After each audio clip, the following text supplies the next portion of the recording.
राजस्थान के एक छोटे से गांव में आरव नाम का एक लड़का रहता था। उसका घर मिट्टी की दीवारों वाला था, छप्पर की छत थी और घर के बाहर एक पुराना नीम का पेड़ खड़ा रहता। उसके पिता खेतों में मजदूरी करते थे और माँ गांव के घरों में काम करके कुछ पैसे कमाती थी। गरीबी का आलम यह था कि कई बार खाने तक के लाले पड़ जाते, लेकिन आरव का सपना बड़ा था, इंजीनियर बनने का। गांव में स्कूल तो था पर पढ़ाई का माहौल नहीं।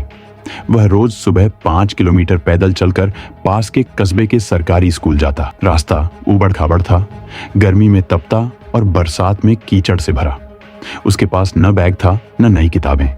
उसने खेतों में पड़ी प्लास्टिक की बोरी को सिलकर बैग बनाया। लोग उसका मजाक उड़ाते, क्या बोरी वाला बैग लेकर पढ़ेगा? लेकिन आरव मुस्कुराकर कहता, आज हंसी उड़ाओ, कल ताली बजाओगे। गांव में बिजली अक्सर गायब रहती। रात को पढ़ने के लिए वह मिट्टी के दिए में सरसों का तेल डालता। धुएं से उसकी आंखें लाल हो जाती, लेकिन किताबें खोलकर पढ़ना कभी नहीं छोड़ता। एक रात उसकी मां ने कहा, बेटा इतना क्यों पढ़ रहा है? हम गरीब लोग हैं, बड़े सपने हमारे नहीं होते। आरव ने मां का हाथ पकड़ा और बोला, मां, गरीबों के सपने सबसे बड़े होते हैं, क्योंकि उनके पास खोने के लिए कुछ नहीं होता। मेहनत रंग लाई।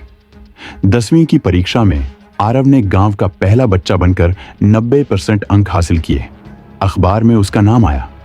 शिक्षक ने खुद पैसे इकट्ठा कर उसे शहर के अच्छे कॉलेज में दाखिला दिलाया। शहर आकर चुनौतियां और बड़ी हो गईं। पढ़ाई अंग्रेजी में होती, किताबें महंगी थीं और सब कुछ नया था। कई बार उसे अकेलापन महसूस होता, लेकिन उसने हार नहीं मानी।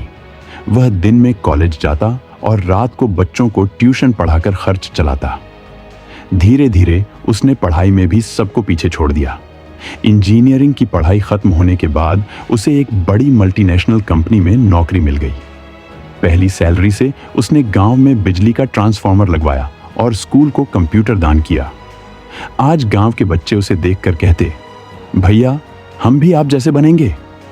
आरव मुस्कुराकर जवाब देता, रास्ता कठिन हो सकता है, लेकिन अगर सपने सच्चे हों तो पगडंडी भी राजमार्ग बन जाती है। संदेश यह है कि गरीबी बाधा नहीं, प्रेरणा है। संसाधन नहीं, संकल्प सबसे बड़ा हथियार है। मुश्किल रास्ते ही बड़ी मंजिल तक ले जाते हैं।